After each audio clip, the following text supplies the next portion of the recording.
In the historical war between humans and demons throughout history, a legendary hero named Matthias emerges, who fights demons and defeats them with ease. Afterwards, Matthias talks to himself and determines his goal in life, that he will always fight monsters to improve himself, and the mark on his hand is the most important thing that makes him always want to improve and become stronger. But the mark on Matthias' hand is not the only mark he has, and actually he has 3 marks. The first mark on his hand is responsible for production, the second mark on his hand is more responsible for his inner strength, and the third one specializes in fast, magical attacks. Therefore, if Matthias wants to become stronger, he must fight more in order to get the 4th mark, which specializes in close magical combat. But people are born with this mark, so it is impossible to change it. So he decides to change his world and move to a new one in order to get the 4th mark. Now in the new world, Matthias is born and we see him at the age of 12 on his way to the royal capital, and Matthias travels with his father by horse carriage to enter the central academy where he will learn to fight. Despite being 12 years old, Matthias is stronger than many people his age,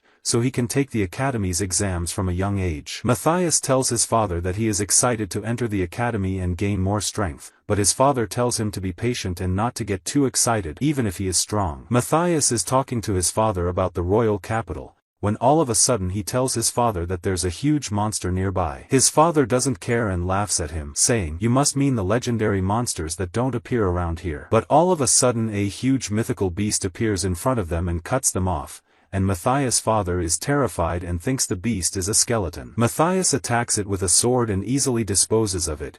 Then he gets back on the carriage and tells his father to continue on their way, because Matthias has a power that makes him double his body size and can attack huge monsters and dispose of them easily. He arrives in the royal capital and realizes that it is very different from the city he grew up in. As he walks through the streets looking at the new buildings, he hears a girl yelling at someone in some building, asking him to make her a new sword because her companion's sword broke. Matthias enters the house and realizes it is a blacksmith's workshop, and the blacksmith tells the girl to calm down and not to raise her voice and he will make her what she wants. She apologizes and says that her friend was protecting her from a huge monster and her sword broke while she was fighting it. The blacksmith says, "I can't make a magic sword like the one with your companion, but he can make a strong sword without magic." Matthias realizes that the blacksmith makes very powerful swords, but none of them have magical powers. The girl screams and tells the blacksmith that he must act and make a new magical sword, especially since her companion is going to take the academy exam the next day. But the blacksmith insists on his opinion and says,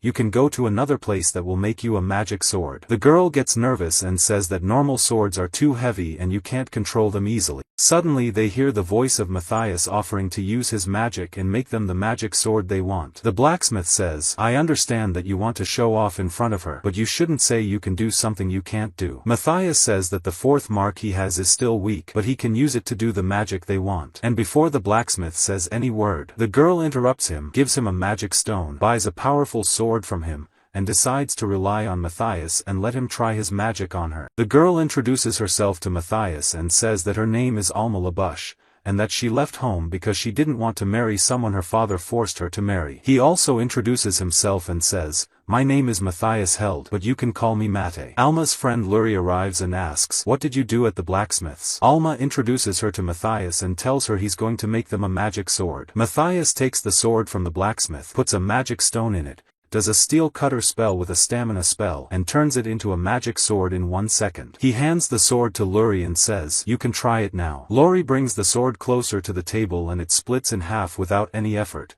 and they are all surprised at the level of magic that makes the sword so powerful and how Matthias was able to do it so quickly. He tells them that it was no effort and that it was just ordinary magic. The next day it's time for the practical test that determines if the students are accepted into the academy or not. The test measures the students' swordsmanship and magical abilities. Luri is surprised that Matthias is taking the test with them, and Alma leaves after the tactics test is over, saying that it was a very difficult test and she did everything she could. Lori starts the fencing test with the instructor, and he notices that she has gaps in her fencing, so he attacks her, telling her that her abilities are strong, but she needs to cover the gaps, and before he attacks her again, he looks at his sword and finds it broken. He is surprised to find Lori pointing a sword at his head and saying, "Surrender." The trainer asks her about the sword and she says that Matthias did the magic on it. Matthias' turn comes and he confronts the most powerful of the trainers and says, "You're the one who worked the magic on Lori's sword, and I'm the chief trainer, and I want to know what skills you learnt from your father, Castor." Matthias is surprised that the chief instructor knows his father, and the chief instructor says that he has known him for a long time,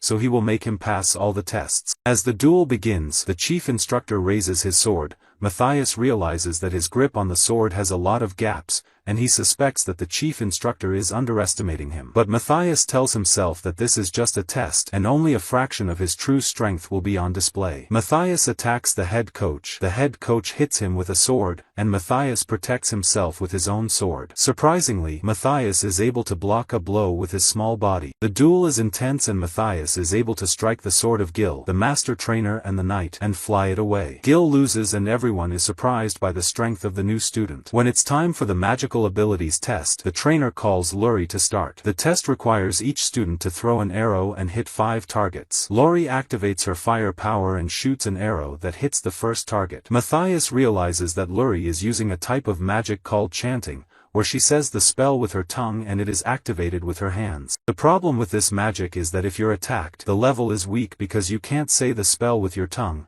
so the spell is old to Matthias, and he wonders how they're still using it. Lori can shoot an arrow at any target, and everyone congratulates her and wishes they had her glory mark, a favorite in magical battles. When it's Matthias's turn, he asks the trainer if he can use the fire arrow, but the trainer says it's the easiest thing to use, but you don't have to use it and you can use any method you like. He asks the trainer to move back a little so that he doesn't get hurt, and he does a very powerful magic without speaking with his tongue, hitting all the targets in one shot, destroying them all, and making a big hole in the ground from the force of the explosion. Matthias, Lori, and Alma are accepted into the academy, and they are all dressed in chic outfits for the opening ceremony. The students line up in an organized queue to hear the headmaster's speech. The headmaster introduces himself and says his name is Edward and he hates to talk much, so he will only tell them that the first academy is not the same as the second academy. And the other academy, if you want to go there, you have to have great skills, no matter what your family's income level is, and he leaves the stage and comes down. But as he comes down, he calls out to Matthias from among the students and says, "Come to the office when it's over." After the party is over, Matthias goes to the principal's office,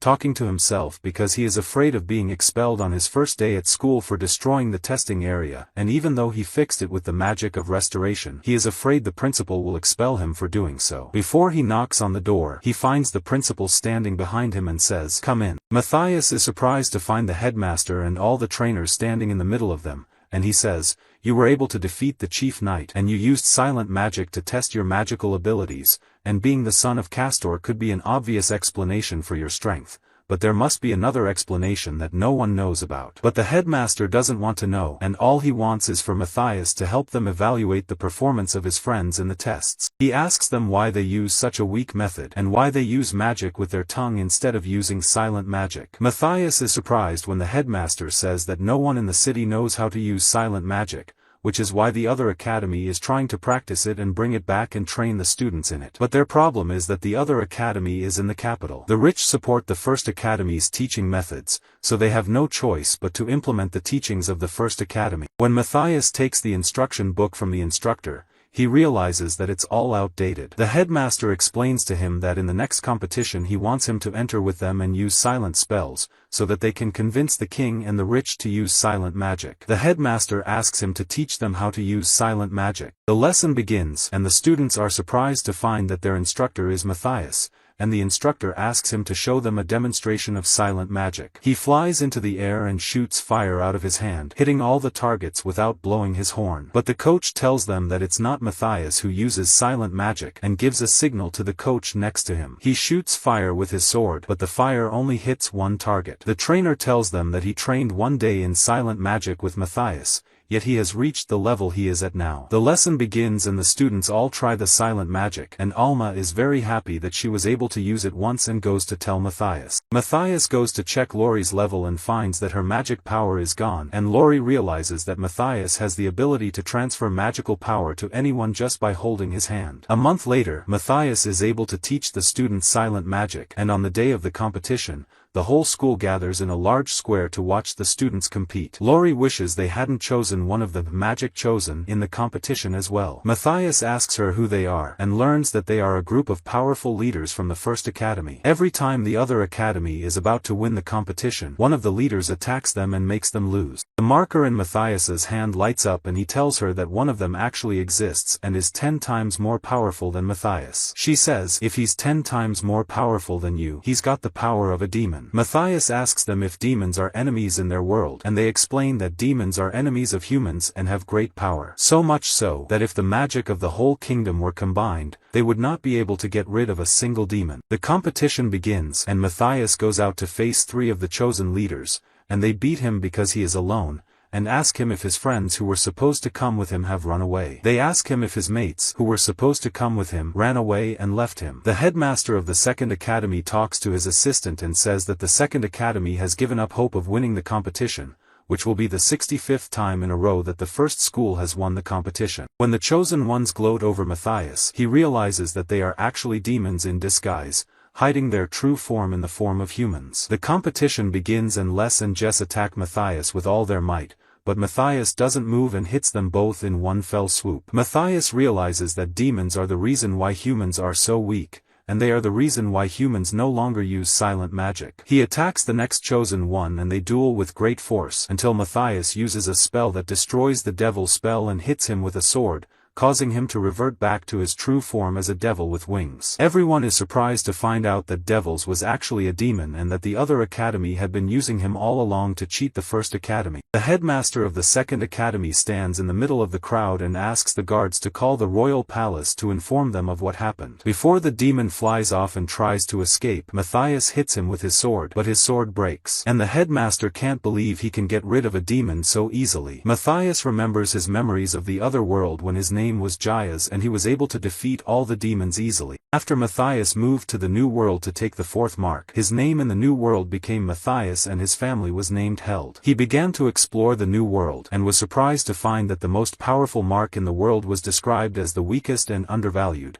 and the spell-casting techniques were weak and no one knew how to use them. In the competition arena, after Matthias defeats the demon disguised as a student at the first academy, the people gather around the demon and are afraid to approach it, lest it be booby-trapped and kill them, and Matthias then goes with the manager to meet the king. But before they enter, Matthias asks the headmaster why people are surprised that he was able to get rid of one weak demon, and is surprised by the headmaster's words that no one in the history of the world has ever been able to get rid of any demon or even stand up to it. They enter the king's presence and he welcomes them. He introduces himself and says that he is a freshman at the second academy and my name is Matthias Held. Under normal circumstances, the king would spread the news to all the people, celebrate him and give him a lot of land. But in order not to cause panic among the people and make them worry about the idea that demons could hide in their midst, he could not do that. The king thinks he wants a magic sword and says, "I'll give you a sword." A blacksmith came to me 2 days ago and said that the magic in it was done by a young boy and that he had never seen magic as powerful as this before. Matthias thinks that the blacksmith asked him to make him another sword after he made Lori's sword,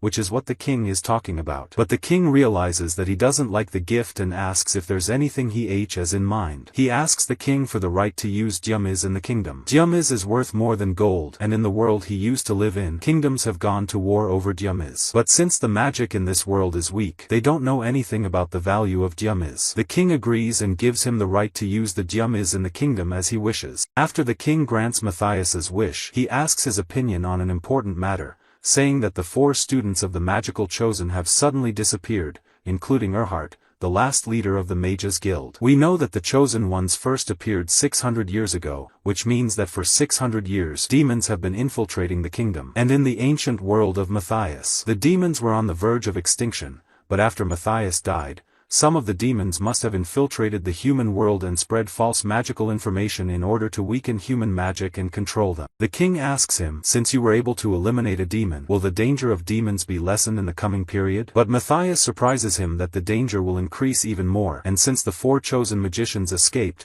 it means that they were demons, and there is no point in disguising themselves and they will appear in their true form, so the demons' next plan is to gather themselves and attack the kingdom. But Matthias surprises them that the demons are not organized, and if they want to work together against us, it will take them at least 3 months. The king says that 3 months is too little, but Matthias says that he can do many things in 3 months. The first is to build a huge barrier around the kingdom to prevent demons from entering. The barrier will be made with an artifact that will allow them to create a permanent barrier, and if all the students of the other academy put their hands together and work, they can complete the whole thing in just 1 month. In the meantime, Matthias suggests that they continue their study of silent magic, but the king is not confident that they can stand up to the demons on their own. Since Matthias was able to vanquish a demon on his own, the king appoints him as the leader of the battle to repel the demon's attack. He goes down to the tool shed and gets permission from the king to take any tool he needs to build the barrier he says he needs. He searches for the magic stones he needs to build the barrier, and if he can't find them, he has to use Deus instead. Matthias spots a powerful sword, and the guard tells him that they found it in an old ruined house, but unfortunately no one knows how to use it yet. Matthias reaches for it and realizes that he made the sword himself in his old world. The sword is made of a material harder than Eureka, a material suitable for the barrier to be strong. He also took a chain that he had made that could amplify his experience points. The next day, Matthias returns to the academy and is pleased with the performance of his classmates who have improved in silent magic. He meets Lori and Alma and they tell him that they heard he wants to build a barrier around the city. He tells them that he's going to go round to the Deus to get the amount of material he needs to build the barrier. He offers them to go with him, but Alma says she can't go with him because she can't fight as well with a sword as she can with arrows,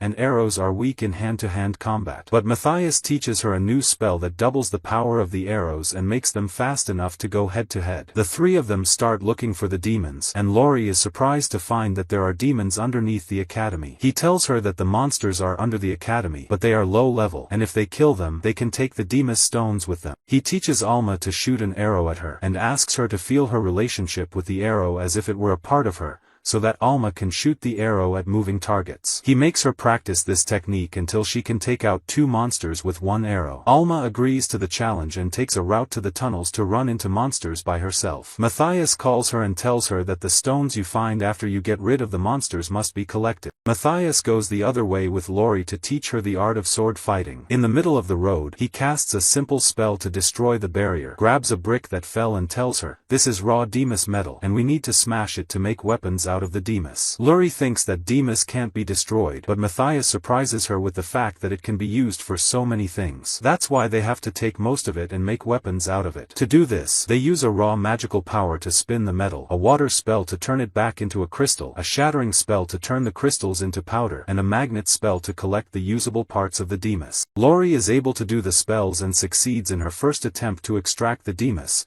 and Matthias teaches her how to make weapons out of them. Alma is able to hit 3 monsters with 1 arrow and comes back to meet them, only to find that Lori has learned to enchant the sword, and hits the monster with the sword and destroys it. The 3 of them go on their way to defeat the monsters, and Matthias's necklace increases their strength and allows them to defeat any monster that stands in front of them. But on the 10th level, they are surprised by a huge dog standing in front of them, and Matthias warns them about it because it's fiercer than all the monsters they've beaten along the way. Matthias thinks to intervene and help them, but Alma is able to shoot 2 arrows at the beast from different directions, and Lori is able to distract the beast to give Alma a chance to hit it, and they work together as a team. Matthias tells them that it will take time until they find another monster to fight, so they have to set up a camp where they can stay until a new monster appears. He teaches them how to make a camp, and the way he does it is by fusing a magical stone with his magical power and turning it into a camp that protects them from monsters. But Matthias leaves them in the camp and continues to work his way through the next level to find the adamantite that will help him build the barrier. Alma is surprised that Matthias is going down to the 25th level, so she tells him that the deepest level they've ever gone to is the 23rd,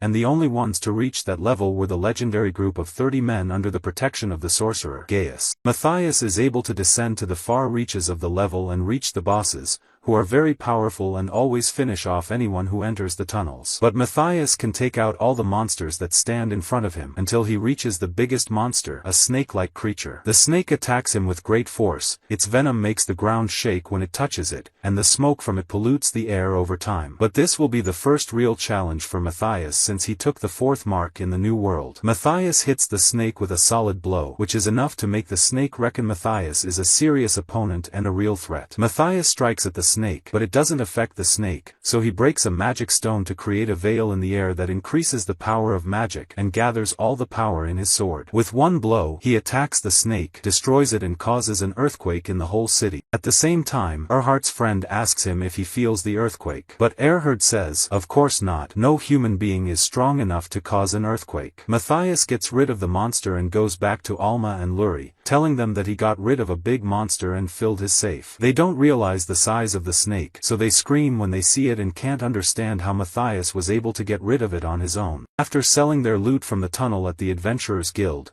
they realize that everyone is staring at them. Lori asks the clerk there why, and she says that most of the students at the new academy are now monster hunters and are much more advanced than the first, so they've become very attractive to everyone, especially the junior high school students. Of course, this is due to the training that Matthias provides, which increases the level and strength of the students all the time. The employee asks, "How can I help you?" and Alma says, "We have Deus tools to sell," which is strange to the employee because Deus are not allowed for many people to earn them unless they have a royal order and a very strong level of power. What's even stranger to the employee is that Matthias, who has the sign of failure, is able to earn and sell the Deus. Suddenly he opens a magical portal and takes out a huge snake and asks the clerk, "How much is this snake worth?" Of course, the employee is terrified and faints at the look of the snake and can't believe that Matthias was able to get rid of it on his own. But what the employee doesn't understand is the storage spell in which the snake was stored, and she says that she has heard about the spell many times but she never imagined it was real. This was strange to Luri and Alma until they saw it with Matthias. It's not just the snake that Matthias can store, but also a large magical stone that he gained after he got rid of the snake. But for Matthias,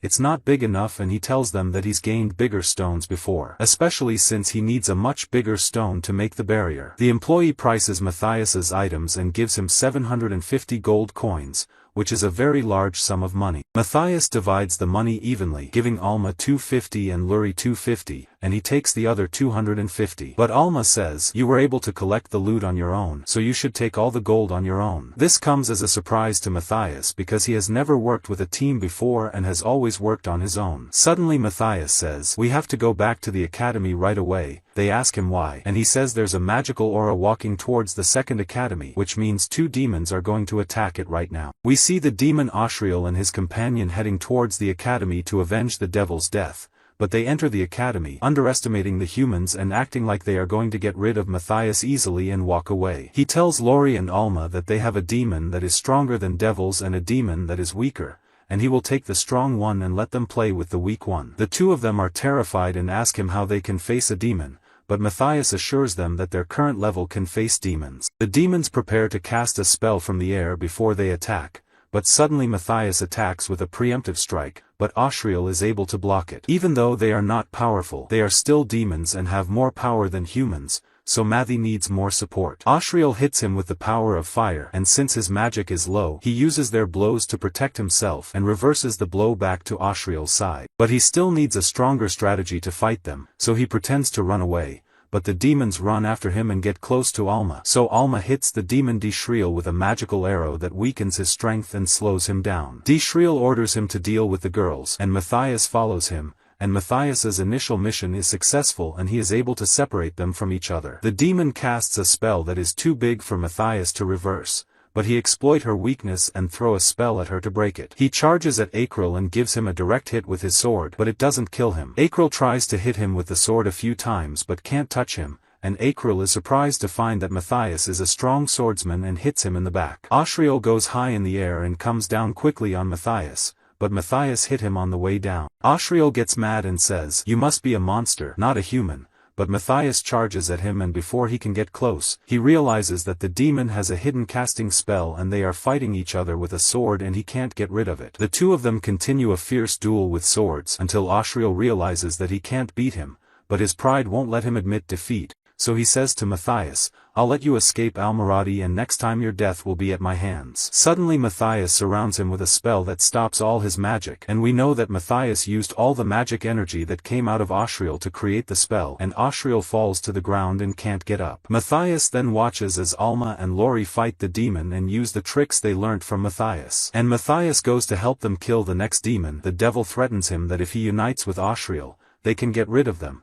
but he is surprised that Ashriel has fallen among the people. Matthias does a light spell and the demon can't stand it and puts his hand against his face. The demon tries to escape, but Matthias lets Alma throw an arrow at him, which cuts off his wing, and attacks him with a sword, which knocks his head off. They fall to the ground and Matthias promises that he will teach them the flying spell soon, so he takes them and walks away before people ask them how they did it. Once again, Matthias and the manager go to meet the king, but this time they take Alma and Lori with them. The king offers him a second time to make a wish and fulfill it, and Matthias asks him for more diamonds. The king asks Alma and Lori, "What do you want?" Alma says she wants a lot of money, and Lori says she wants money too. The king laughs and tells his assistants to give them what they asked for. Matthias notices the mark on his hand, stands up, asks the king's permission, and addresses one of the king's guards and says, "Show your true colors." He tells them that the demons are watching us from another place and see what we are doing right now, but the demon remains silent and Matthias strikes him with a lightning bolt that makes him scream. He asks if the king can recognize the voice, and the king says it's the voice of Erhardt, the leader of the Wizards Guild who disappeared. And we know that Erhardt had been spying on the king's plans all along, but Matthias's blow hit him without killing him. Matthias asks him if there's anything special he knows about the area, because Matthias felt a connection to the area when he destroyed Erhardt's magical interface. The king realizes that this is the village of the demons, and concludes that the demons have been hiding in the ruins ever since. Matthias offers to visit the village and attack the demons, but Luri says it's far away and it will take at least 6 months to get there. The journey begins and Matthias walks towards the village of demons, taking Lori and Alma with him. They find a dragon named Iris, a dark dragon that Matthias uses for long journeys. As Matthias gets close to Iris, he wakes up and says, "You're intruding on my territory and I won't let you in.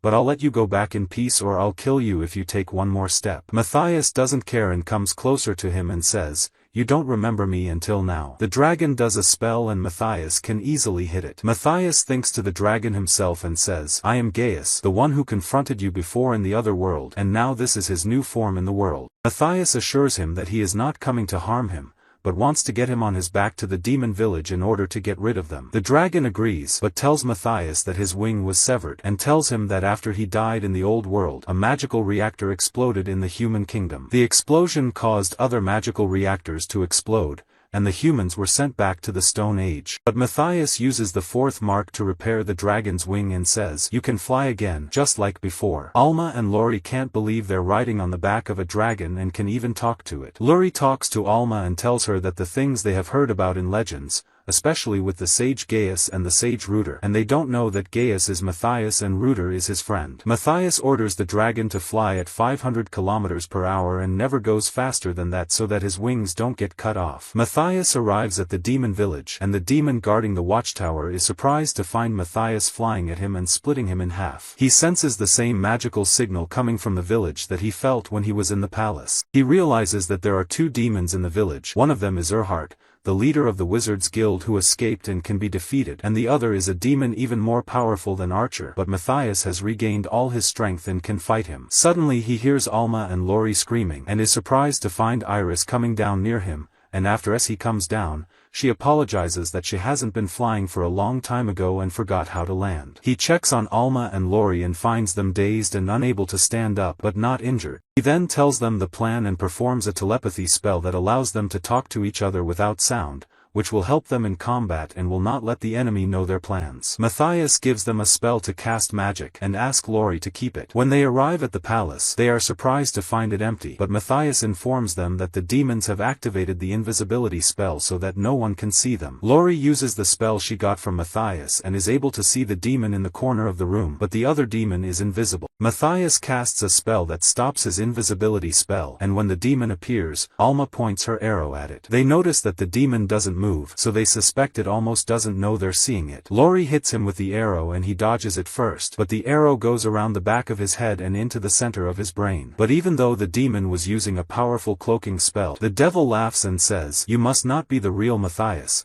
because the real Matthias is in the castle and there is no way he can come to the village in one day." He attacks him and Matthias meets him with a sword and orders Alma to hit him with arrows. The devil laughs at them because the arrows don't affect him and he tries to hit Matthias, but Matthias can't touch him because he's too fast and Matthias doesn't try to hit him back. Suddenly the devil feels that his body is weakened and unable to move because of the magic in the arrows, and the devil persists to not lose the battle and still thinks that this is not the real Matthias. He uses a spell called Misfortune, and doubles his size and turns into a very large demon, and this is his last attempt to put all his magical energy before he dies. The demon tries to catch them only to find that they have disappeared from his hands, and Matthias laughs at him and says, "You believe that we are afraid of them and will run away? It's just a disguise spell you are using, trying to give us the illusion of your huge size, but in reality you are just as weak." Alma hits him with an arrow in the center of his brain and takes him out. Alma and Lori finish the mission, after they have defeated Erhardt, and have to go out and wait with Iris until Matthias gets rid of the other demon and lets them go. He goes outside the palace and blows the first magic stone that gathers the magical power of the ocean,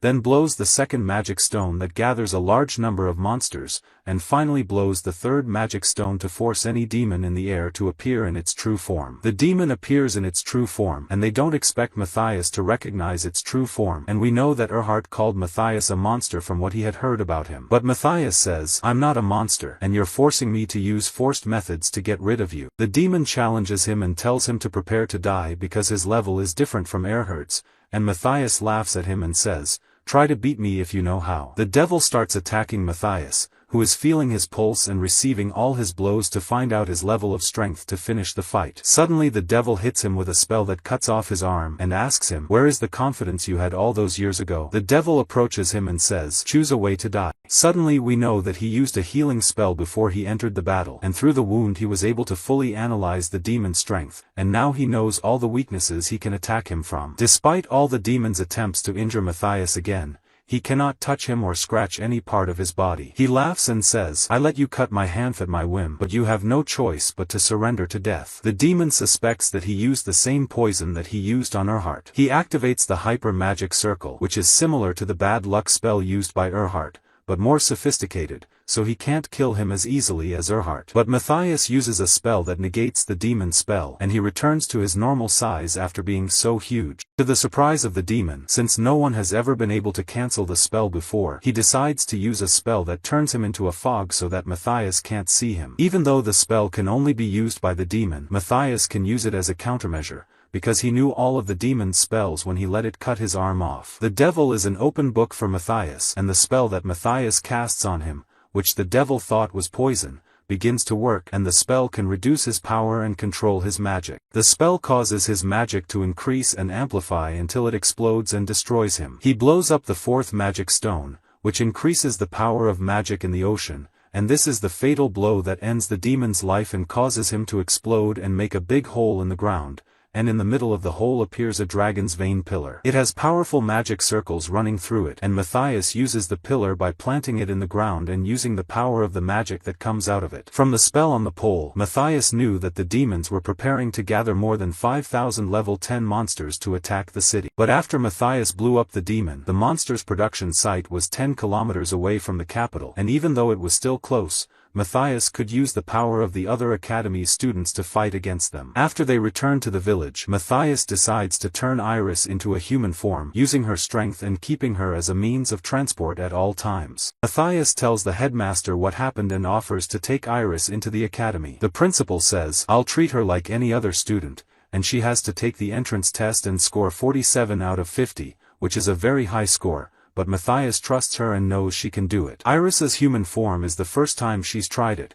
so he's afraid she'll go back to the Dragon Authority and destroy the entire academy without realizing it. Lori asks him why he didn't tell the principal about the dragon's vein pole and the monsters that will attack the city, and he tells her that Iris needs to finish her first exam so she doesn't panic in the city for nothing. The next day, Iris takes the writing test and she's behaving strangely as a dragon and is still getting used to life as a human being. Then comes the practical skills test, where she is tested by the cavalry captain that Matthias defeated on the first day. He says to Matthias, "If you recommend her, she should be strong and show us her skills." But Gil attacks her and the sword flies out of her hand. She turns her back on him and goes to get the sword, which is a mistake no one should make in battle, so he attacks her to defeat her. But Iris says, "I'll get the sword," and she grabs his sword with both hands without getting it. Iris says, "Let me get the sword," and she grabs the sword in her hands without any difficulty and asks Matthias if she has to use the sword to defeat him or can she just hit him without a sword. Iris throws the sword and it flies through the air and crashes into the tower,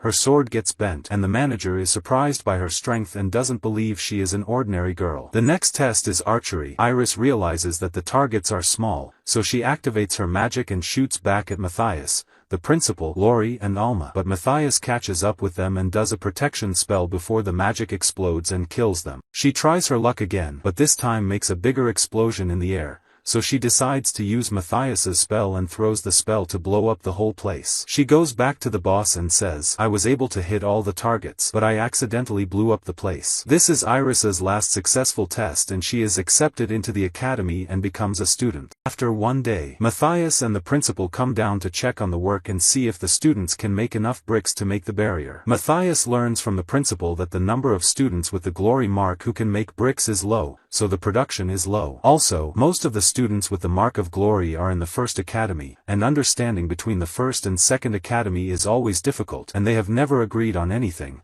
and if they ask for their help, it will be difficult and most likely they will not agree. But since the current circumstances are critical and there is no room for competition and animosity, the headmaster asks the king to intervene and convince the first academy to help the second academy. The king orders the headmaster of the first academy to go and meet the headmaster of the second academy and they come to an understanding, and the headmaster of the first academy is mad because he is supposed to stay in his place and the headmaster of the second academy to go to him, not the other way around. But the head of the second academy says that it's the king's orders, and the situation we're in doesn't allow for enmity because we need to create a barrier to keep the demons out. The headmaster of the other academy asks him to give him the students with the mark of glory to help them. But the head of the first academy refuses because he can't put his hand in the hands of a weak academy. He tells the principal of the second academy that he was able to win him in the last competition, and he says, that's because demons interfered in the competition. The headmaster of the first academy is embarrassed when the headmaster of the second academy says that the demons interfered on your side. Matthias offers to start the competition again, but the competition will be between human beings and each other, and the one who loses will have to do what the winner wants. Of course, the headmaster of the first academy agrees, but only on the condition that Matthias does not participate, and before the headmaster of the second academy responds, Matthias agrees. The competition will be repeated 2 days later at the same place as last time. 2 days later the competition is organized, and the principal of the second academy notices that the students of the first academy have prepared with all the energy they have to make amends for what happened last time. Matthias's plan is to send Iris away if he senses danger, but what he sees is that there are no demons among the students, so there is no reason for Iris to participate. The headmaster of the academy tells them that they have the best students in the academy and no matter what they do, they can't beat them. On the other hand, the first academy only accepts 5 students to compete. The referee signals the start and the students of the second academy, with minimal effort, beat all the students of the first academy. The principal is mad and can't believe that his students can be beaten so easily. The referee declares the second academy the winner, and Matthias tells the manager, 5 was too many for you, we should have had fewer. But the principal refuses to acknowledge the result and accuses the students of being monsters, so Matthias asks him how can I prove otherwise. He points his finger at Iris and says, let her come down and compete and see how she's doing. Iris says, I don't have a weapon, but Matthias gives her a sword, which makes the director of the first academy reassure that it is a weak, non-magical sword with no power to help her. The first time Iris grabs the sword, it feels like plastic in her hand. Suddenly the headmaster of the second academy yells, the king ordered us to teach students silent magic, and you are still teaching them magic with their tongue, to which the headmaster replies, this is our customs and traditions, and I will not change them even if the king orders us to do so. Before he can justify his words, the king orders his guards to arrest him. The king gives orders to the students of the first academy and tells them, from here on, you will work with the students of the second academy and learn silent magic. After the competition, Matthias, Lori, Alma and Iris go to get a magic stone from the tunnel that is 60 centimeters long, while the students of the first academy are working and making demons. We know that Iris is a dragon, so she has a magic stone that is 80 centimeters long, but Matthias assures them that he will not get rid of Iris and take the stone, he will summon monsters and get rid of them. At level 17, it's the first time Alma and Lori have reached a level with such power, and Iris surprises them that Matthias has reached level 654 in the ancient world. Matthias asks Lori to create a magic circle and then asks Iris to summon a monster from the circle, but quietly. Since Iris doesn't know how to control her power, she summons a monster larger than the size of the place, and they run away before it collapses on them. As they run, Matthias says to Iris, "I told you to summon the monster slowly," and Iris says, "When you summoned a monster slowly, you brought down 3 mountains, so you won't come down on me." They see a huge red dragon walking towards them, so Iris attacks it, but the dragon blocked the blow with ease. Matthias gets the idea to distract him, and Iris teases him and says, "You're a lizard, not a dragon," which is the most irritating thing could ever say to a dragon. The dragon still run after Iris to catch her. While Lori works her magic on the arrows, Alma hits him with many arrows, and Matthias makes many magic circles in the place to increase the effect of the arrows on the dragon. But the dragon's skin is too dry for small arrows, and the poisons don't affect them, so Matthias thinks to return Iris to her dragon form and fight, but that will take time. He decides to let Iris provoke him and distract him so that he can hit her with his strongest power, and he takes that power and hits him with an explosive force. And that's exactly what happens. The dragon explodes, and they get the magic stone they wanted. Matthias offers Iris to join their team, and she agrees and joins them. The next day, Matthias breaks the training ground so that Iris can get used to her human form and be able to move her legs quickly. Alma and Iris start training, and Iris has to try to escape and Alma has to try to hit her with a sword. On the other hand, Lori is given the task of making a weapon, and Matthias gives her the task of making a personalized sword for him. He teaches her how to make a sword from 8 spells to give it a unique power. After Matthias's sword is finished, she starts making another sword for herself. When it's time to test the weapon, Lori starts with her sword and cuts through the rock, then Alma with her arrow and blows up the wall, and Iris with her spear and destroys half the place. Matthias talks to himself and says that after the silent magic returns to the kingdom, he will make them a barrier to protect them from demons, and trains them in many skills. Then he will have no reason to continue in school. And if everything goes the way he wants it to, he'll leave the academy and walk away. The day comes when the academy starts building the barrier that will protect them from the demons around the kingdom. The principal gives a speech to the students, informing them that the work will start from today, and Matthias is the leader of the students who will follow them as they work, as he is the first idea and the most powerful person in the academy. He encourages the students to put all their energy into building the barrier, and tells them that you are the protective armor of the kingdom because you are the only ones who learn silent spells, and you are the most powerful people in the whole kingdom. The work begins, and everyone is immersed in the task at hand, putting their best energy into it. Lori tells Matthias that magic detectors 25 and 26 have sensed strange activity, and he tells her that it must be demons, and that they might have figured out our plan. But even if they know the plan, we can't easily detect them, so it's very likely that the spell the magic detectors spotted is a demonic transport spell called the Magical Road. Matthias assigns them the task of getting rid of it, so they run through the forest until they reach the magic road of the demons. They take Matthias's word that when the gap gets bigger, it means the demons are attacking, so they have to close it quickly before the demons attack. They do what Matthias told them to do to close the gap, and the way to do it is for Lori to use the magic arrows she does for Alma. But Matthias lets her make the decision on her own, telling her, "I taught you most of the things you need to know, but it's time for you to rely on yourself." Lori comes up with an idea to do a new spell on the magic arrows, and they realize that the hole is getting bigger and a demon is coming out of it. Alma goes after it and hits it with an arrow to get rid of it. Another demon comes out, but the arrow doesn't affect it, and before she can hit it with another arrow, Lori goes after it and splits it in half with her sword. The gap closes, and Lori and Alma's mission is successful. Suddenly they recognize a second, larger gap in the capital and rush to catch up with it. The third girl with them realizes how powerful they are and sits on the ground, not believing that Matthias taught them until they were so powerful. They go back to Matthias to inform him of the new time gap in the capital, but Matthias, expecting this to happen,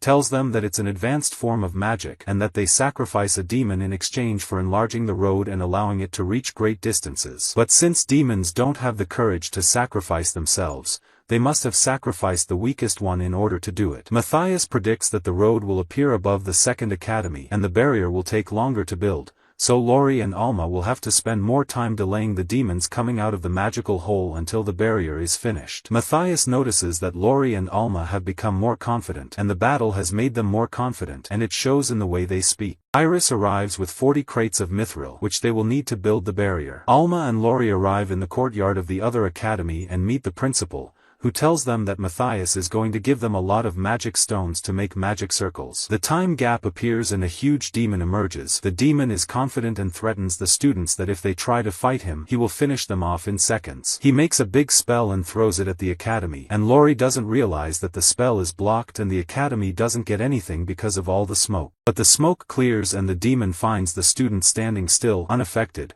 and the principal orders the students to strike with the fire, but the range is too short to reach the demon. Alma hits him with an arrow, but its speed is too slow to reach him and the demon is able to catch the arrow and break it. The demon attacks with a bigger spell than before, and the students block the spell with more effort, trying to buy time until Lori makes a stronger magic sword to get rid of the demon. But Lori fails to make the sword, and although she was able to make it before when Matthias was with her, she can't make it now by herself. She looks at her colleagues and realizes that if she fails again, the devil will get rid of them, so she decides not to disappoint Matthias's trust in her and uses her magic to the fullest, making a very powerful magic sword and giving it to Alma. Alma throws the sword at the demon, but unfortunately the demon is able to dodge it, so Alma moves it with her magic and spins it around and enters the demon's back to finish it off. Suddenly a second demon appears and tells them, "You were able to defeat the demon Belmas because he was alone, but we are many demons and you won't be able to defeat us." The demons gather their strength together and attack the academy with great force,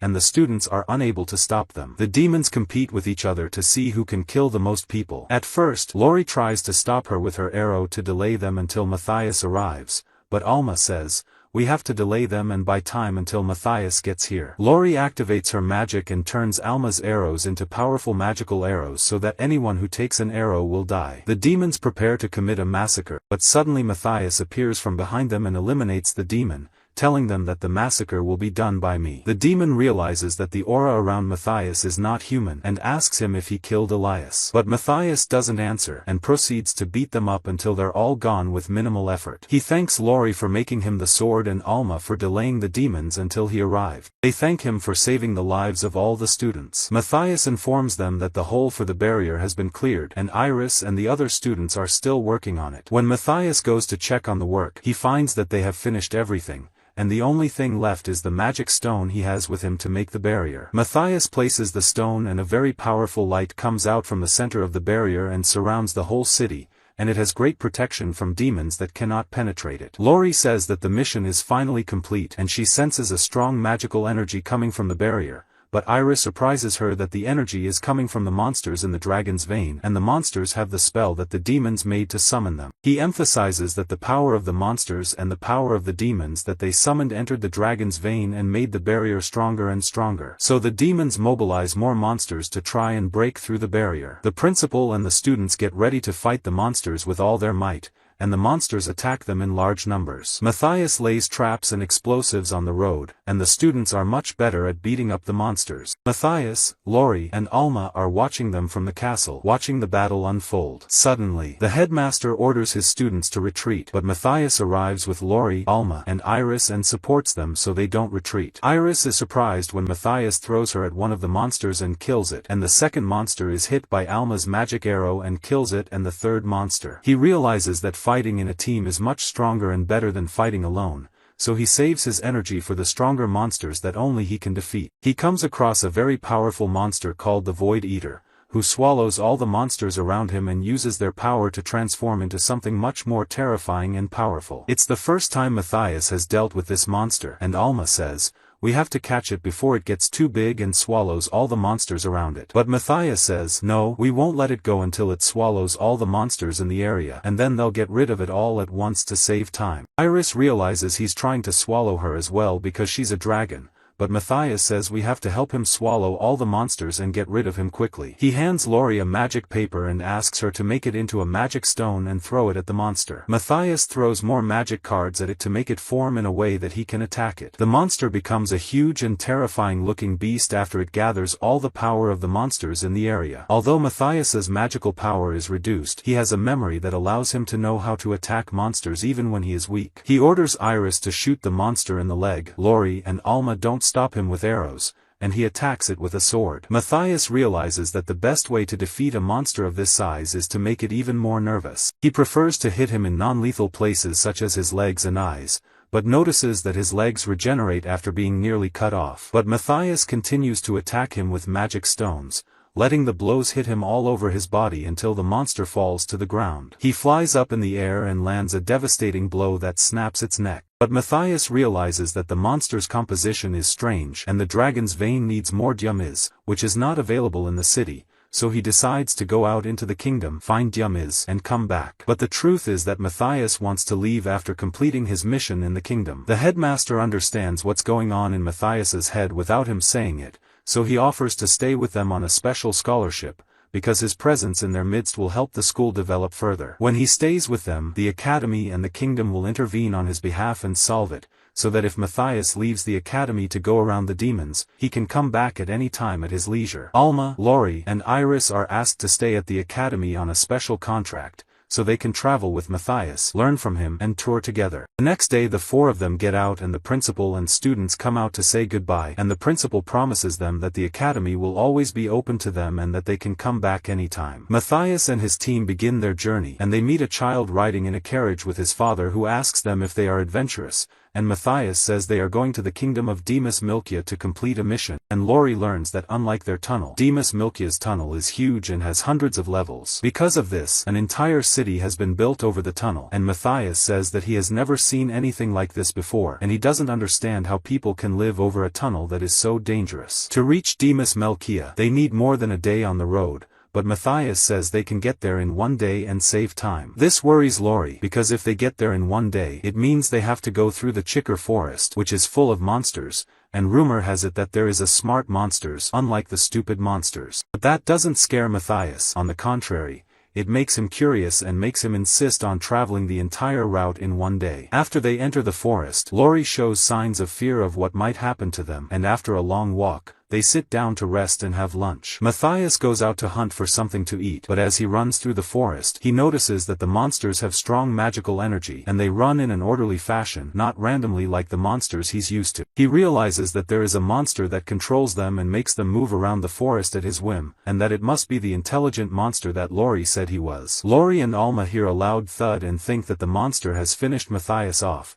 but they are surprised to find that the monster has been finished off. And Matthias comes back to them with the monster in his hand, saying that he expected something much bigger and is disappointed that the monster is so weak. Then Matthias brings them another monster to eat, and the biggest surprise for Alma and Lori is that certain monsters can be eaten. Lori starts a fire, and Iris brings plants from the forest to boil with the food. It's not long before the food is finished, and Lori and Alma love the taste of the monsters, while Iris eats a lot because the dragons need more food to get full. After they finish eating, Matthias and his team get ready to continue their mission, especially since the monsters are afraid to approach them because of Iris' power, and after they got rid of the smart monster, the monsters will be even more afraid of them. Before the sun goes down, they reach the city of Deus Milkia, which is located in the middle of the mountains. When they enter the city, they are surprised to find that it is random and not very organized, and most of the people are lying in the streets. Lori notices that the magical pillar of light in the city has no magical stones, which means that it is connected to the dragon's vein directly, but the shopkeeper next to them calls out to them, telling them to stay away from the pillar because it exploded and 10 people died in the same place where they were before. When the pole explodes, Lori gets mad at the shopkeeper and says, "Why are you making things so dangerous and threatening your lives?" The shopkeeper tells her to keep her voice down,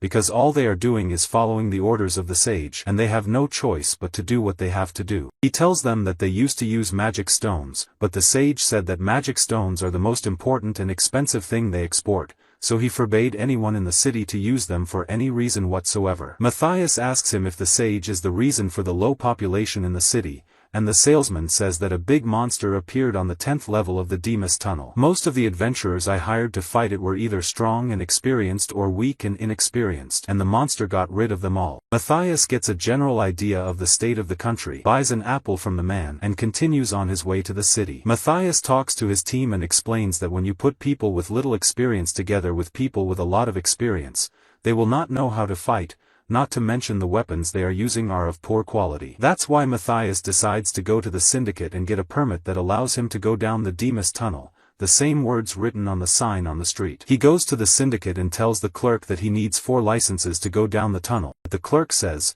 "You're too young to do that, especially since the licenses come directly from the sage, and before he allows you to take the license, you have to listen to what he tells you, and he makes you hunt monsters and rotate them on the Deus, which can cause serious injuries as you can see, and the employee consults him about the adventurers and finds that most of them are broken and tired. But this motivates Matthias and his team to go on the adventure, so he asks her to start the licensing process. Suddenly, a woman comes in screaming that there are a lot of victims coming from the Deus tunnel, and if anyone knows how to do a healing spell, please go with her. The only one who responds is Matthias, who says, I know the healing spell and I'm coming with you. He enters the Guild of Elders and finds many people sleeping on the floor, not having enough bandages to stop their wounds from bleeding. He is surprised that the whole country has only one healer, but the employee surprises him that the city used to have many healers, but the sage kicked them out and said they were a waste of money. Matthias quickly takes off his jacket and performs a spell that identifies the level of danger of the patient's wounds. He puts a number in front of each patient, and the number represents the level of severity of the patient's condition. He takes the most difficult patients and the rest of the patients he distributes to his team, so that he follows the most serious cases first and gradually goes down to the less serious ones. Before Matthias treats the most serious case, Dr. of the guild stops him and says that these cases are dangerous and cannot be dealt with by small children, and that they must be sorted in order of severity before he starts treating them. He says, shut up and learn what I'm going to do, and performs healing magic that seals the bleeding veins to stop the bleeding, treats the organs that have been damaged, and then closes the wound while the patient heals. He orders the doctor to treat the cases in the order they are given and not acts with his brain because the cases will die. The doctor is convinced by his words, and distributes his team to the rest of the cases, and each one takes a patient and enters the next one until they save all the patients in record time. After they are done, the doctor thanks him and asks him if he has worked as a healer before, but Matthias says, I only used the healing spell once, and it was all thanks to the efforts of the whole team together. Matthias asks him about the sage who used to rule the city and wants to know why he was replaced by another corrupt sage. The doctor explains to him that it happened suddenly and without warning. They heard that he died suddenly in his sleep and no one had any idea how he died, except that they woke up the day they heard that he died. We know that the Deus tunnels have always been dangerous even in the old world, and the idea of someone building a city on top of them is a strange thing that has never happened, but it can only happen with demonic planning, so Matthias expects that demons killed the last sage, and it is highly likely that the current sage is a demon rather than a human being. At the end of the day, Matthias and his team stay at a hotel, and Matthias sent a fake letter to the manager to deliver it to the king, and the real letter is hidden in the box in which it was sent, so that if it falls into the wrong hands, no one will discover it. Even though Matthias could go and deliver the letter himself, he thinks he can see the monster in the tunnels of Deus, and sends the letter by magic. The next day, Matthias and his team go to the huge gate of the Deus tunnel, but even though the gate is made of iron, it is too weak for Iris to open it easily. Matthias tells them to be prepared as they enter the tunnel and anticipate anything that might happen to them. An hour later, Matthias and his team return to the Adventurers Guild with the monster, telling them that it's a weak monster and that they don't need any power to defeat it. The employee asks him how he was able to get rid of him so easily, but Matthias gives credit to his team, telling her that I didn't interfere and they did it on their own. The employee says that the Hakim must see the monster himself, otherwise I can't pay you anything until the Hakim approves it. The employee writes a letter to the sage, and Matthias sees it without thinking about it. The employee writes to the sage that Iris, Lori, and Alma look like monsters and are very powerful, but Matthias is too much of a healer to join them in battle. They go to dinner and talk about the strength of their team. Lori is the one who does the magic and Alma is the one who shoots the arrows,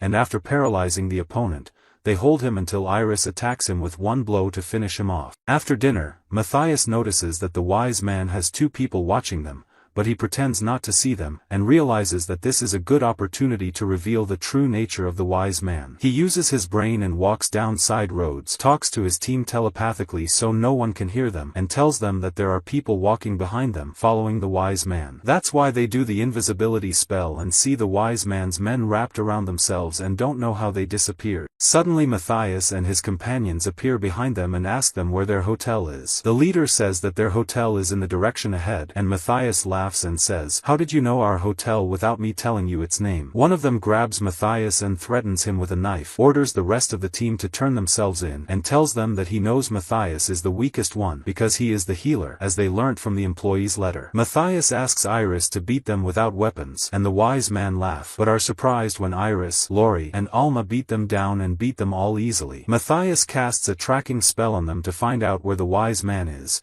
and a demon detection spell to find out if they've contracted with demons or not. The next day, Matthias and his team go to a secret location to meet the king's messenger, who asks Matthias to appear from the center of the darkness. The messenger introduces himself and says, "My name is Ike," and informs him that the king has ordered the arrest of the wise man Dukul as the ruler of the city and a corrupt man. If you want to arrest him yourself, you are allowed to do so under Ike's supervision. Matthias replies that he knows where the sage is after tracking down his men, and that he is currently sitting in a palace on the outskirts of the city. Ike suggests to him to send cavalry to support him because the palace is very fortified. But Matthias says, "No need, I can take care of it with my team." They go to the palace, and Ike realizes that there is something strange and the door is locked during the day. There are no guards around the place, and the palace looks abandoned. But Matthias senses the soldiers in the palace and tells them that our plan has been exposed, and the wise man is concentrating all his soldiers in the palace to protect himself. Since they've already made their plans,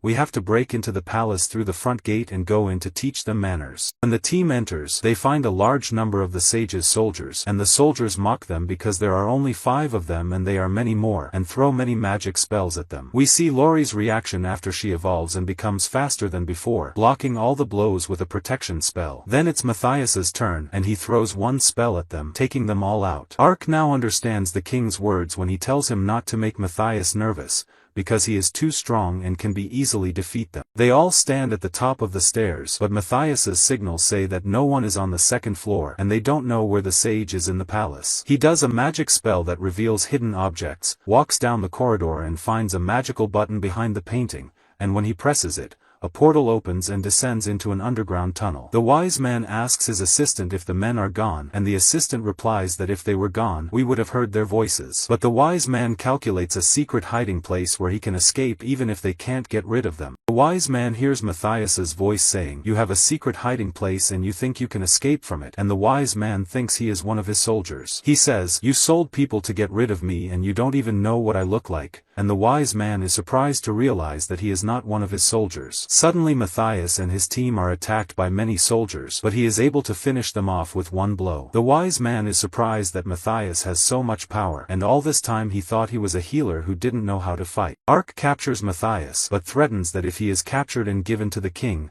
the city will be turned upside down. Ike then asks Matthias if he will return with him to the capital to meet the king, and Matthias says he will stay in the city for a while until he finds out how the wise man knew they would attack him before he got close to the palace. He shows them a partially burned letter saying that the king has ordered your arrest and has sent a messenger to carry out the mission and bring you back, and the letter has traces of magic on it, which means that there is a demon contracted with them. Matthias suspects that the demon is working on the vein of the dragon in the city because its size is much larger than the one in the capital, and if it were to merge with a spell, it could destroy the whole world. Suddenly they feel a violent earthquake, and Matthias tells them that demons are playing with the dragon's vein and have mobilized many monsters to fight them, which is what the wise man meant by the fact that the city will be overturned if they catch him. Matthias's plan is to get the demons away from the dragon's vein as soon as possible, and the monsters have at least 2 hours to reach the city, and in that time they will be able to eliminate the demons and get rid of the monsters. They arrive at the dragon's vein after the demons are hidden behind it and realize that they have a demonic aura about them. Matthias tells them, "You guys stay here, return the dragon's vein to its old state, and I'll go round to where the demons are and get rid of them." He does a spell to communicate with the dragon's veins,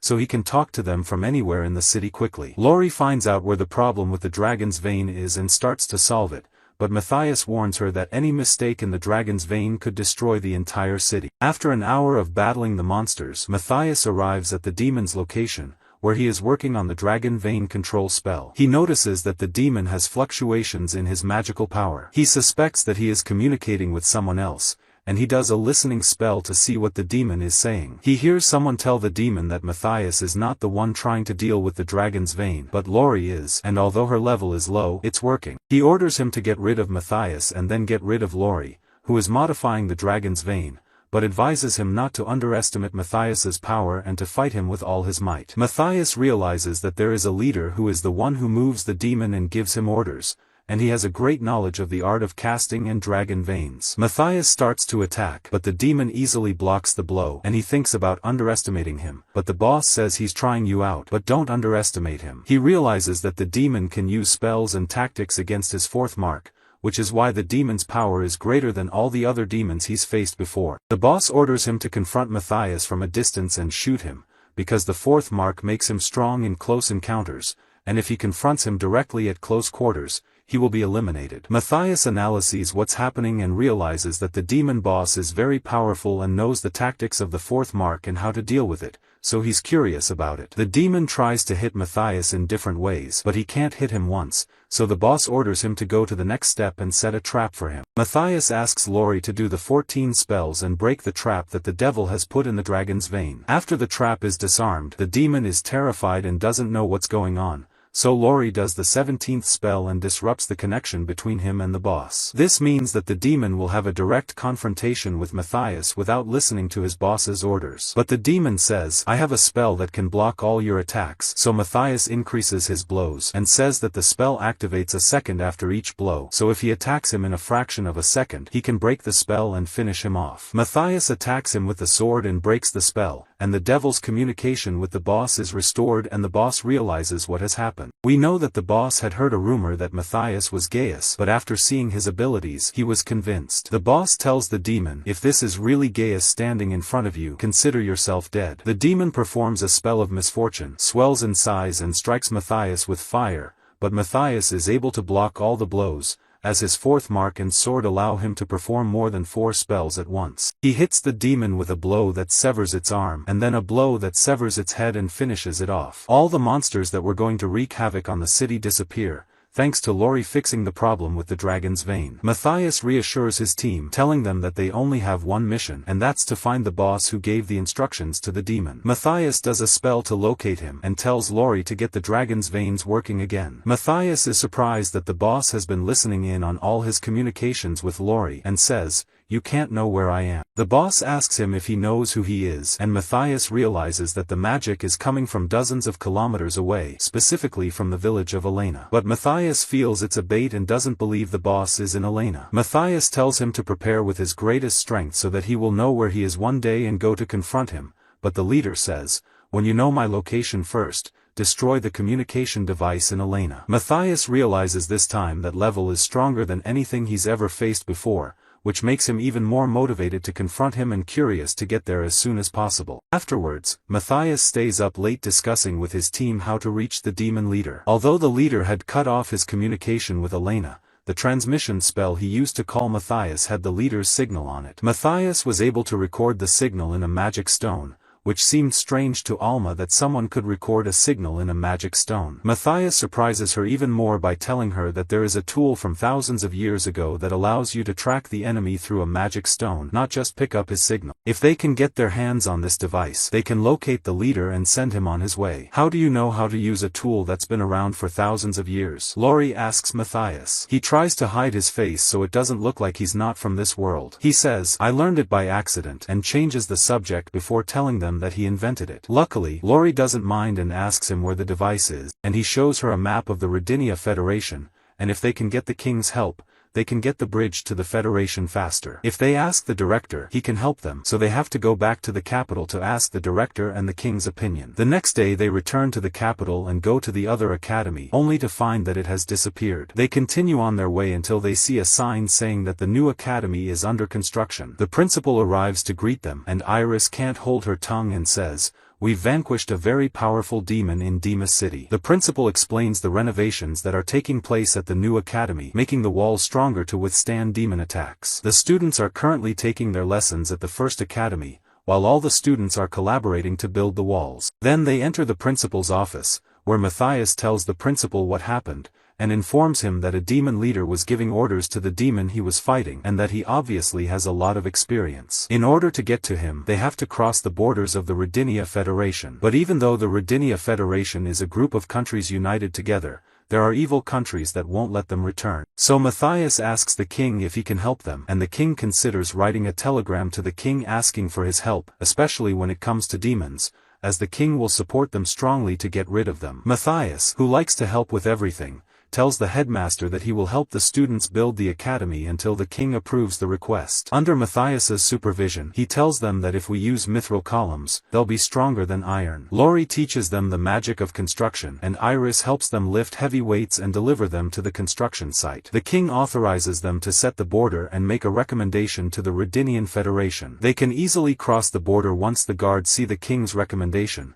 but unfortunately the problem is that the area where the device is located is off-limits to anyone who enters it. That's because the magical signals there are very strong, and they're afraid of a magical disaster, which means they can't get close to the area. The only solution is for them to raise their adventuring rank, and they have to reach rank A in order to enter. In order to become an adventurer, they must first go to the Adventurers Guild in Rodinia and take the training test. But Lori says it will cost us a lot of time, and we don't have time to waste, so he tells her that if we're late, we have to go to Plan B, which is to bring Irene back in the form of a huge dragon and let her cross over the area and do a dash in the city, so they can cross the border during the dash. After much discussion, they go to the Adventurers Guild and are greeted by the clerk who has heard of them. He knows that they want to enter the restricted area, but they must first enter from level C until they reach level A. But the employee promises to let them take the level A test all the way through. The content of level A is a mock battle with a guild supervisor which been chosen. Suddenly Jello walks in. The employee asks him, "What are you doing here?" And we realize that Jello is the proctor of the test. Matthias senses Jello's magical signal, which is so strong that it's almost as powerful as the devil, but he's actually a human being. Jello becomes famous in the city and is recognized as an adventurer who has reached level S,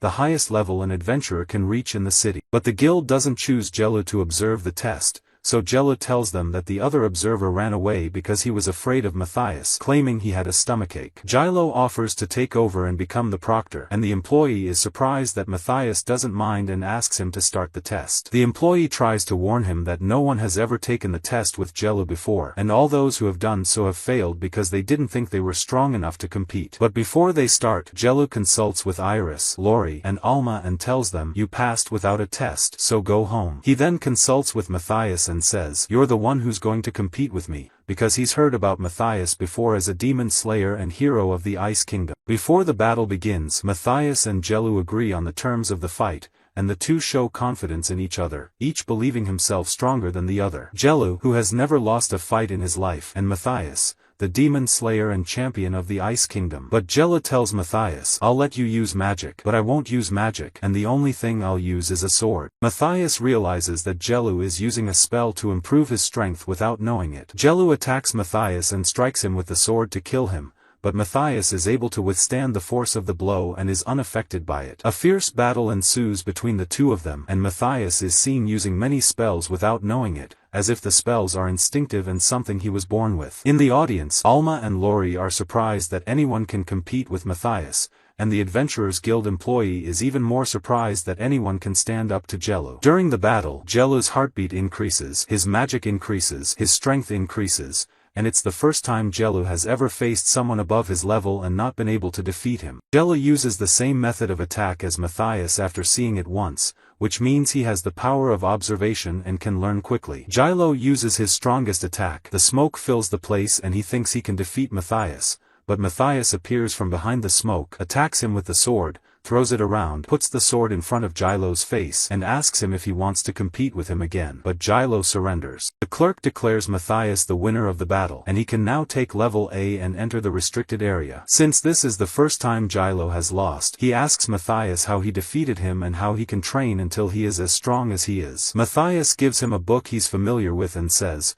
"Learn how to cast magic spells, and since you have the talent, if you learn this book, you'll be much stronger than me." But Jello hates reading, so Matthias tells him to find a spell to cure headaches on page 132, which he can use when he gets tired of reading. On the way, Jello walks with Matthias and his team, and offers to take the level S test and become the most powerful person in the city. But Matthias's ambition is to enter the Forbidden Zone, and he's not interested in becoming the strongest in the city. When Jello asks him about the restricted area, Matthias says he means the elite's fields in the Vulia region. Jello receives old news that the Vulia region has a strange aura. The atmosphere there has changed a lot lately, and the checkpoints near it are much more difficult than before. Many teams were on their way there and disappeared without anyone knowing their whereabouts, so Jello offers to help him if he needs any help, so he doesn't hesitate and talks to him for a long time. When Matthias and his team arrive at the first checkpoint, the guards stop them and ask them for their IDs. The guard hands them cards that allow them to walk on the main road and tells them to take care of themselves because the road is dangerous. As they walk, Matthias notices that there is a magic code written on the cards,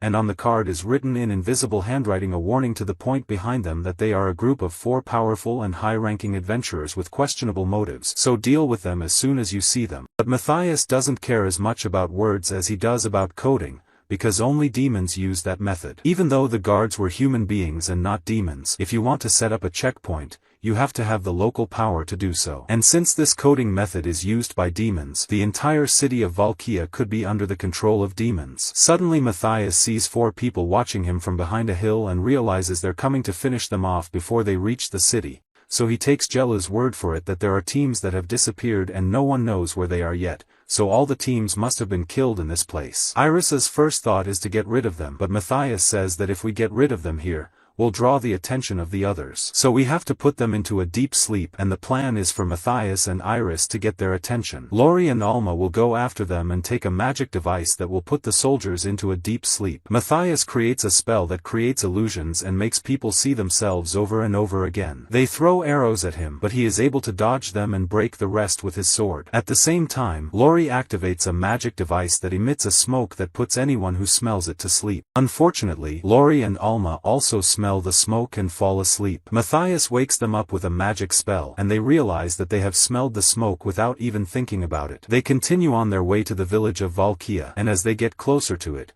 they feel signs of demonic signs in the place, and the village looks scary with many guards everywhere. The only reason people don't recognize the signs is because they hide them all the time. This means that Vulia is full of demons, and Matthias and Lori feel the sign of 30 demons around the village. This means that demons work in groups, which is the opposite of what Matthias said before, that demons like to work alone or in small groups. But there is a rare race of demons that have special skills that they use in combat, but they work together in groups and form entire teams of demons. And if they're the ones ruling the city, it's the worst thing that could happen to Matthias in his life. Since the whole city is surrounded by guards, and the demons are the village's finances, there's no reason for them to enter through the village's direct doors. He opens a secret passageway in the center of the mountain, and tells them that this is a secret passageway that the demons are using to get to the heart of the city faster than the direct routes. They go down the passageway and smell a very unpleasant odor, and the whole passageway is empty, and in the middle of the road,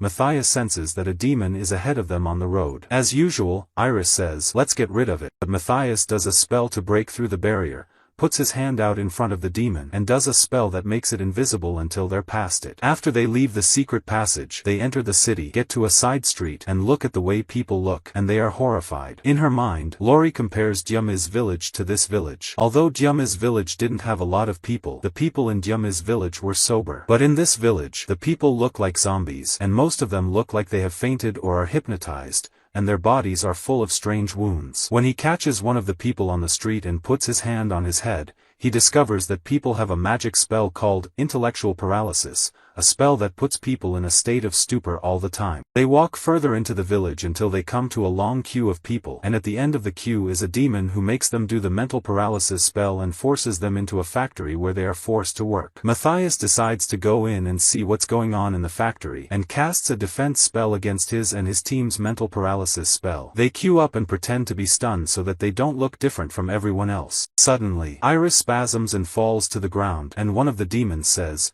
"You must have overdosed on magic." They make their way through the queue and enter the factory, only to find that the production at the metal refining plant is very large. Lori runs her hand over a strange stone, and Matthias tells her that it's a magical Rankin mineral. The magical crystals they get from the refined mineral are used to make explosives. If they collected a large amount of 100% pure Rankin, they could blow up an entire city, but it would take decades to collect that much explosive. But the important thing is that they've figured out their plan, and they're thinking about how to neutralize it. I'm sure some clever devil has the scientific ability to think of this method instead of the traditional ones. But the only way they can defeat the devil's plan is through war. We learn that the village has about 32 demons, and that they are divided around the city in a semi-organized manner, but their main focus is on the city center, and half of the demons have the ability to work as a team, and it is impossible to separate from each other at will. And since the central facilities are in the city center, as long as they're there, they can protect it. Lori says that if they get rid of one demon, the others will know, and Alma suggests that they fight them all at once. But Matthias says if we do that, they'll get rid of us, and the solution is to use their gathering against them. And at night, the demons see a huge magical signal in Area 51. Their leader tells them to locate the source of the signal and surround Area 51. The demons surround the area. They don't know what's in the area, but they must be trapped. Two of the demons find Iris in front of them, and before they can attack her,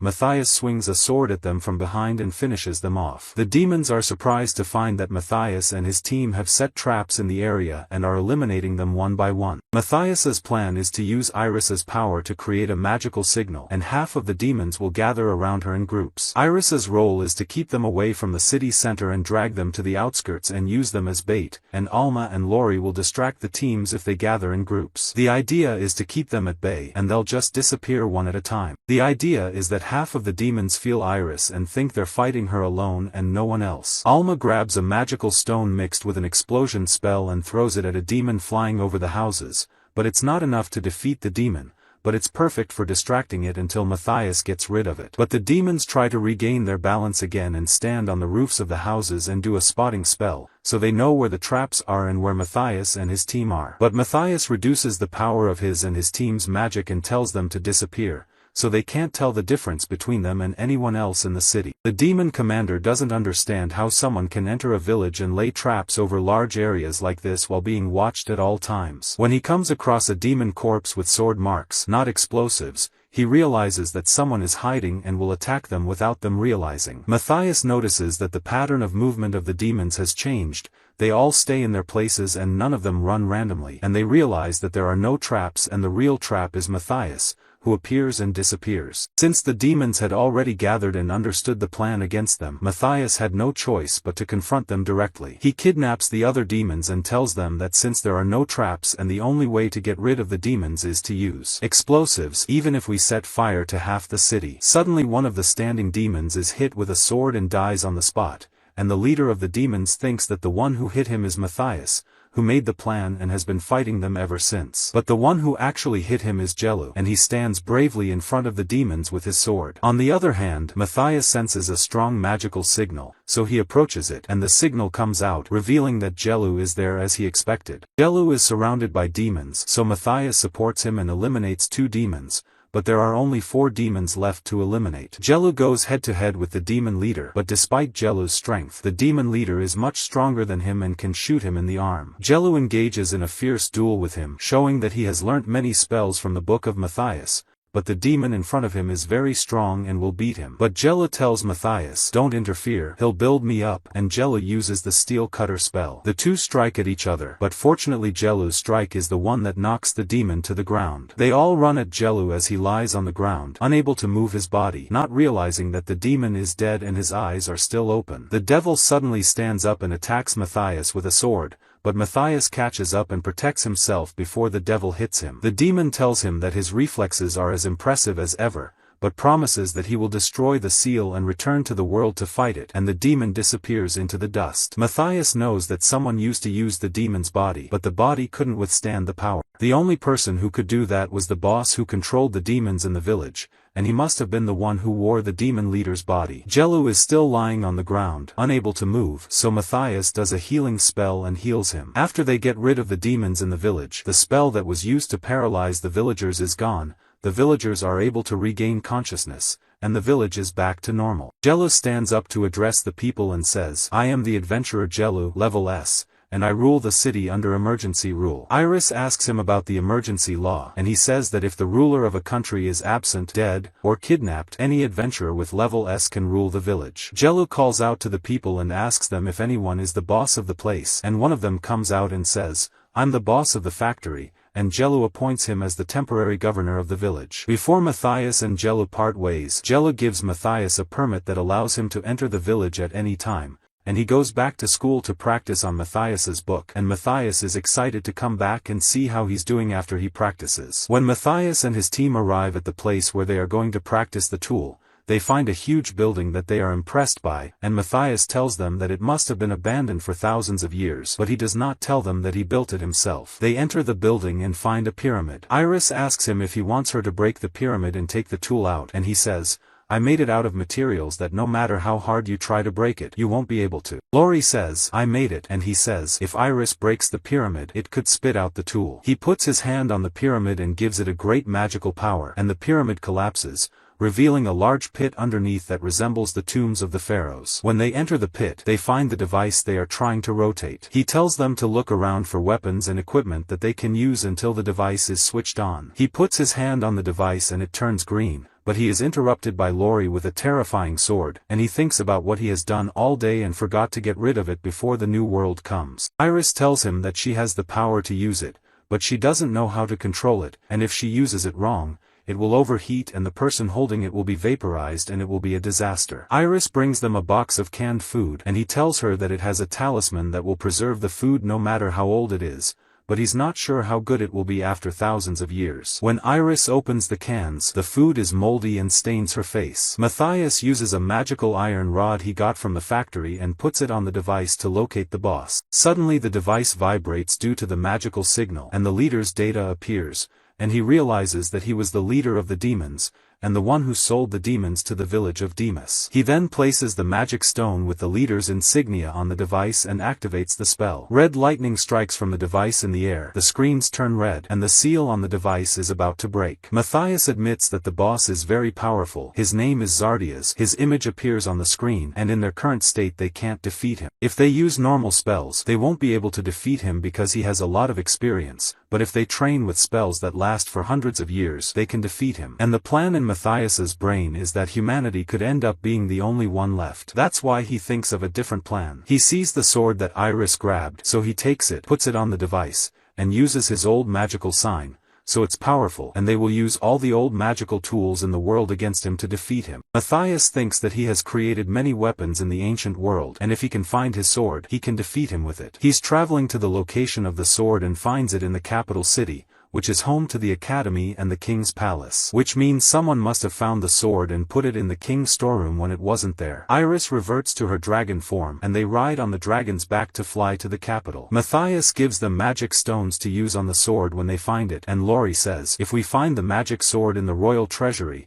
they must enter the treasury and steal it by any means. Suddenly Iris is thrown off balance when she receives a powerful magical signal from Zardius, which means that he broke his seal and is going after them, doubting that they are the ones preventing him from carrying out his plan to destroy the world. The only problem is that Zardius catches up with them before they can get the magic sword. So Matthias goes to disable Zardius until they can get the sword and return it. Lori and Alma take down the magic stones and head towards the king's treasury, and all the students notice a strong magical signal coming towards them. Although the barrier prevents demons from entering the kingdom, it won't stop Zardius. On the other side, Matthias and Iris stand waiting for Zardius. Matthias charges his sword with magical power from his hands, and since Zardius is traveling through a demon space, Matthias decides to enter the space before him and prepare for it. Suddenly, the whole atmosphere turns red because Zardius is coming. The time barrier opens, and Matthias attacks him to try and stop him, but fails, and realizes that there's no way to get rid of him other than to fight him. Zardius stands in his terrifying form and Iris shoots at him, but he blocks the blow effortlessly. Zardius pulls his sword out of a time portal and says,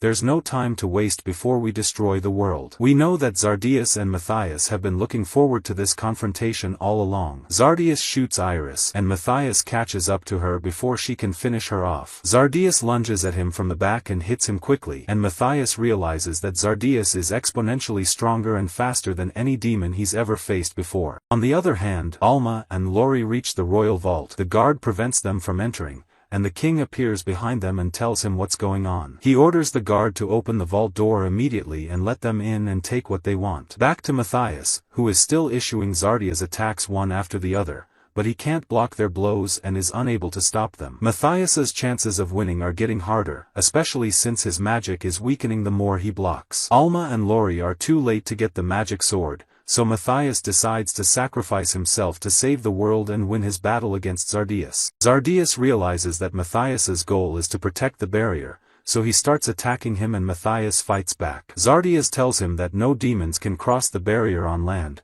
but he has a demon in the air that will prevent Lori and Alma from reaching him with the sword. The demon will stand in front of Lori and Alma and cut them off after they find the sword and want to give it to Matthias. But they cooperate with each other and manage to defeat him and get rid of him. They are surprised to find another demon standing in front of them, threatening them with their mates and saying, "Bring the sword or I'll get rid of it." Matthias senses demonic magical signals from the barrier, and realizes that Zardius was the recruit of the two demons that took them out the first time in the capital. Zardius continues to hit the barricade and provokes Matthias to bring out his full strength. He thinks about dying and going back to a new world and training more to defeat Zardius, but then he thinks of Lori's words and she motivates him to use his strength and win. He gathers his strength and attacks Zardius. On the other side, the students of the other academy arrive with the headmaster, and they untie their friend and attack the demon and tie him up. Lori and Alma run to deliver the magic sword to Matthias, who is still resisting Zardius to the best of his ability. Matthias transforms his old life energy into magical power so that he can face Zardius. Iris tries to fight back, but unfortunately, all her magic tricks don't work on Zardius and he fights back with more power than she does. Finally, Lori reaches out and throws the sword to Matthias, and when he grabs the sword, the shape of the sword changes, but suddenly Zardius strikes him in the back with the sword, knocking it out of his stomach. He falls out of the air and everyone thinks he's dead, but Lori screams his name and magical energy comes out of the sword, bringing him back to life. Zardius is mad that after he hits him in the heart with the sword, it comes back, and Matthias tells him that after he hit him in the heart and killed him, the sword regained its full power and Matthias was going to give him a backbone to do so. Zardius and Matthias engage in a fierce battle, each at the height of their powers, and Zardius notices that Matthias's speed and strength are much greater than before. Zardius asks him, "How can you do all these things when you are a human being and not a demon?" He says, "I am Matthias Held, the strongest sage with the weakest mark." Zardius, before he dies, says that there are other demons that will come stronger than him in the course of time, and they will be able to finish him off. The most difficult mission of Matthias's life is over, and the capital returns to normal. The academy students and the headmaster go to celebrate Matthias. Matthias destroys his sword because it's a one-time use sword. He returns to the academy and his normal life, although he needs time to regain his full magical power. Matthias and his team, along with the headmaster, go to the king's palace and thank him for letting them enter his vault and take the sword with which Matthias saved the capital. The king thanks them for saving the capital and offers to grant them a wish. Matthias asks him to live the life of an adventurer, and he orders the guards to open the safe and let them take what they want. They enter the vault and are amazed by the weapons they find, but Matthias tells them that they are unnecessary and that I can teach you how to make them. Iris abandons all the weapons and goes in search of food. She is struck by a spear that Matthias once made out of adamant, and at the same time he made a bow out of the same material that he could give to Alma. She asks the guard about it and he says it was mine and we sold it for a cheap price. They go to the company and find out that it is the largest company in the city that collects scrap metal. They ask the salesman about the bow, and he tells them that he will sharpen the bow until he turns it into metal. Strangely enough, Matthias decides to buy all the metal he has and thinks he can separate the metal from the alloyed materials, and make new weapons that are more advanced than the rest of the world. Iris catches Matthias's eye and wants him to buy it. Matthias is surprised that Iris likes something other than food, but then he thinks that dragons like bright colors. After they finish buying what they want, they are surprised to find the manager at the door of the company telling Matthias that there is an emergency and you need to come with me quickly. They go to the manager's office and meet the commander of the cavalry that Matthias won on his first day at the academy. He says that 2 days ago he received a report from the border that the Sahil Empire is attacking them with 300 soldiers from the wooden puppet in front of him. Matthias tests the puppet and finds that it moves with human energy, but the puppet's power isn't strong enough to sacrifice an entire human being to operate it. But the puppet steals a portion of the human souls to operate it, and the only person who could do something like that would have to be a demon. The boss asks him if he's sure that demons are in control of the Sahil Empire. Matthias gives him the definitive answer that human beings fight each other to weaken each other's power. The devil must be in control of one of them, and this is one of his main tactics. And before they move, the Knight Commander asks him to save the kingdom and mankind, and to stand with them until they solve the problem. Matthias and his team head out on a mission to the Sahil Empire, and the director informs them that the 4th Squadron, as soon as it's ready, will get them there. Matthias thinks back to Zardius' words before he died, when he told him that other demons more powerful than himself would attack him, and that he must be prepared for them so that they don't succeed in their plan to destroy the world.